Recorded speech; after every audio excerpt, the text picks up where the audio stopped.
The story begins by showing a girl named Debbie who finds a Ouija board while cleaning her house. Seeing it reminds her of her childhood days when she started playing with this Ouija board along with her friend Lane.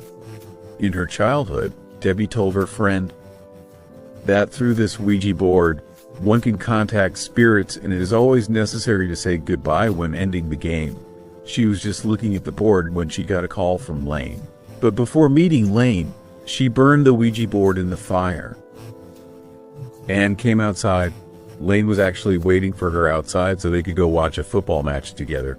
But Debbie refused, saying that her parents are not home right now and they will be back soon. That's why I can't go with you today.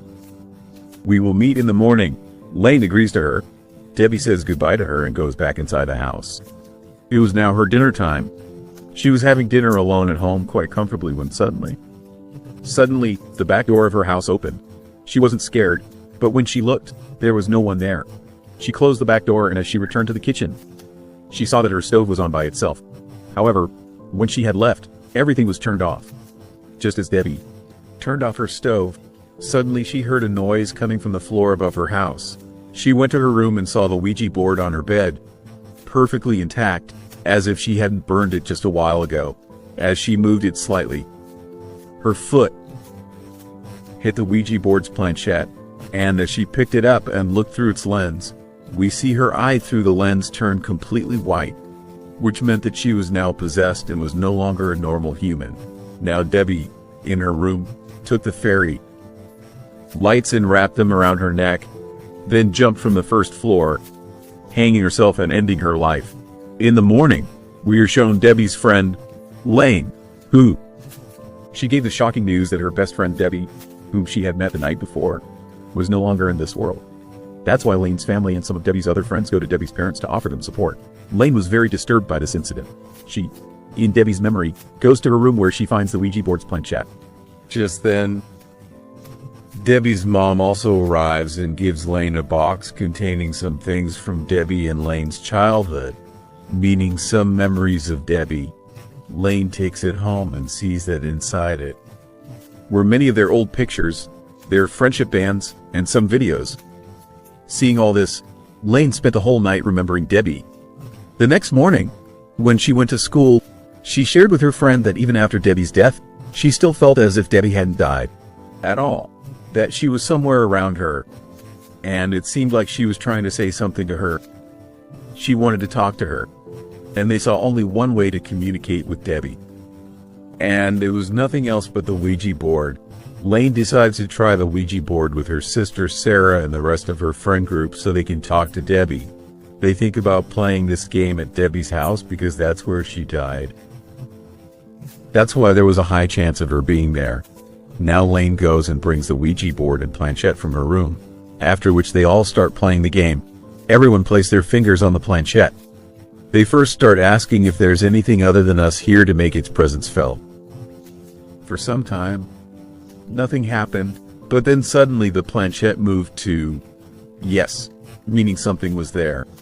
After that, the planchette moved to spill out hi friends, meaning whatever was in this house was saying hi to them through words. Now they asked, who are you?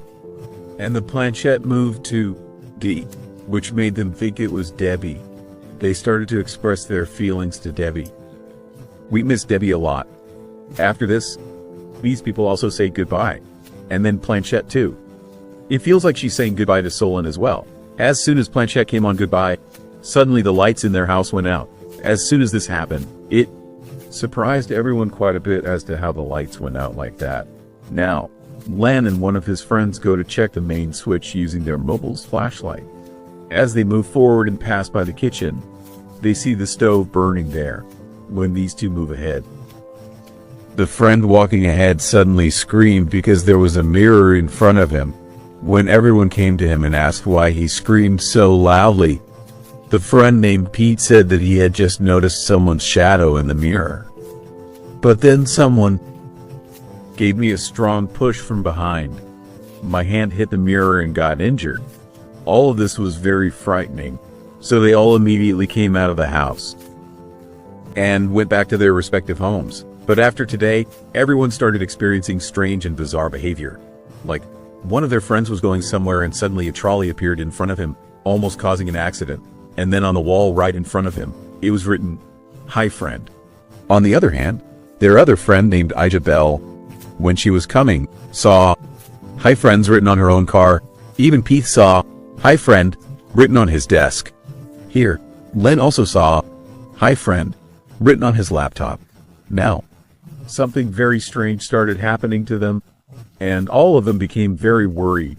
In the morning, when they all met at school, all the friends started talking about the incidents happening to them. They feel that Debbie wants to say something to all of them, so they decided that soon they will play the Ouija board game again so that they can talk to Debbie properly and find out what exactly she wants to say is coming. After deciding, everyone returns to Debbie's house at night. They set up the Ouija board again on her dining table and sit with their fingers on it. First, they ask, saying, "Debbie, if you are with us, then give us a sign." As soon as they say this, the chair in front of them moves. They don't panic, and when they ask the second question, "Are you Debbie?" As soon as they hear this, the planchette quickly moves to "No," meaning it's not Debbie. Now the planchette moves towards D and Z, meaning this spirit's name was forming with D and Z. After this, the planchette starts moving rapidly, one after the other. They see that the spirit wrote through the planchette, "Run, mother is coming," meaning run, mother is coming. As soon as they say this, their Ouija board flies into the air. All four scream and run away from there. Now Elaine comes home. Elaine was still very sad about Debbie. She starts watching Debbie's videos again. And in these videos, Debbie talked about this Ouija board.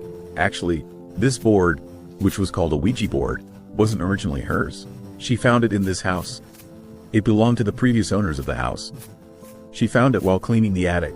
Knowing this, Lynn decided that she would definitely go to Debbie's attic the next day. She actually wanted to know who was trying to communicate with her and if there was any connection with the previous residents of Debbie's house. She goes to the attic and finds a lot of things and pictures of the old family who lived there, and that's where she discovers that the Center family used to live in this house. When she searches about them, she finds out some shocking news. In fact, this family had 3 females, a mother and 2 daughters, among whom one girl's name was Doris and the other's was Paulina. What happened here was not normal at all. The younger sister, Doris, she had disappeared from this house in a very strange way, and to this day, no trace of her has been found. Meanwhile, her older sister Paulina was arrested for their mom's murder, and when she was released, she was left in a mental hospital. When Len found out that Paulina was still alive, she thought about meeting Paulina to find out what was really happening in that house. She meets Paulina and tries to understand what is in that house that made them talk. That's when Paulina started telling her about their families. Background. Actually, her mom used to perform many spirit rituals to contact spirits. At that time, she only wanted to contact her husband, but later she turned it into a business. They needed a medium to convey the spirits' voices to them. That's why her mom connected Doris, her younger daughter, with those spirits and then started speaking with their voices, the voices of the spirits. At first, her mom helped her a lot, but then these voices got out of control. When her mom couldn't control those voices, she sewed Doris's lips shut so that Doris couldn't speak and connect with the spirit. But as soon as she did that, something very wrong started happening. Doris disappeared in a strange way, and to this day, nothing has been found about her. Now, Paulina tells Lane that because you used that Ouija board, you have formed a connection with Doris. You might find Doris's body, which no one else could find. She tells Doris about a basement room in her house that was secret, and no one knew the way to it. Paulina thought her sister's body might be there. Paulina starts explaining that the only way to end these things is to go to that basement, find Doris's body, and open her lips, after which she will be free, and you all will be free from all these things. Lane comes home. She starts thinking about everything and tells all her friends. Everyone was already scared. They didn't want to put themselves in any danger. So they decided that they would find Doris and open her lips as Paulina suggested, so everything would become soft again. Now, Len's sister, Sarah, Trevor, and Pete all go inside Debbie's house to the basement that Paulina had mentioned. They had just arrived when strange things started happening to them. No time had passed when suddenly, except for Len, someone attacked all her friends, and they all fainted. It was actually Doris, who had died right there in that basement. Len, walking with that lady, finally reaches the place where Doris's body was lying. Her lips were still sewn shut. Len quickly cut her lips, and her mother's soul was freed from here. That means her spirit left this world. Now here, their trouble had ended, but they didn't know that by ending this trouble, they had taken on a much bigger problem. Because of Doris's lips being cut, Doris's soul had now found a voice and had become even more powerful.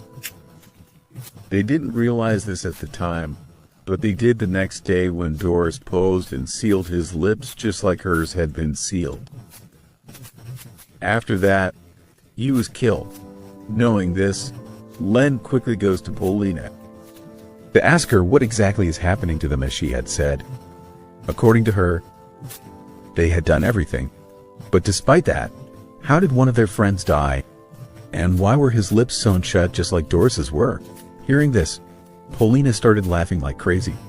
She said that I played a game with you to free my sister. Now because you opened her mouth, she is free. She's coming to kill you all now. Hearing this, Lane is completely shocked. She was utterly distressed, caught in a terrible situation. She goes home and starts discussing this with her sister Sarah, and they decide to seek help from their grandma. They first tell their grandma the whole story of how it all started. They were now deeply trapped in this mess. Their lives were in danger, and they wanted to get out of all this.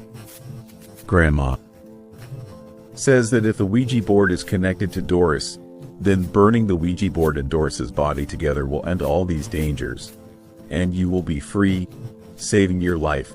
To make everything normal again, Sarah, Lane, and Trevor set out on a mission. They reached the basement of Debbie's house, but as soon as they arrived, Doris possessed Trevor and killed him in a very dangerous way, which Lane and Sarah had no idea about. They first went down with the Ouija board. Now, Lane quickly started lighting the furnace so she could burn Doris's dead body and this Ouija board together. But then suddenly, we were shown that Doris was dragging Sarah away. Actually, there was a secret room inside where Doris was killed. She was about to seal Sarah's fate here. Before Sarah could die or something could happen to her, Lane got an idea. She sat right there and started playing the Ouija board game, because she knew that through this game, the spirits around her had to come. Her plan worked, and as soon as she started the game, Doris appeared. But here we see that Doris wanted to end this game. That's why she quickly tried to move the Ouija board's planchette towards goodbye. But here, Lane, with all her strength, started stopping her from doing so. The accusation was that the devil's power was increasing, but just then, Lane's friend came to support her. That is, her same friend Debbie's soul, who had hanged herself at the beginning of the story and surrendered to the devil. Now, they both start trying hard from both sides to ensure the planchette doesn't go to goodbye. While they were struggling intensely, Sarah saw an opportunity and quickly picked up Doris's body and threw it into the furnace. At the same time, Lane also picked up the Ouija board and threw it into the same furnace where Doris's body was burning, meaning without ending the game. As soon as both, that is, Doris's body along with the Ouija board, were burning, Doris's spirit left this world, and they had succeeded in their mission. However, they were still deeply saddened by the death of their three friends. In the post-credit scene of this story, we see that when Lane was in her room, the planchette appeared to her in her room, and when she picked it up, when we looked through the lens, we saw his eye appeared completely normal, just like a human eye, which meant that all the evil things were now completely gone.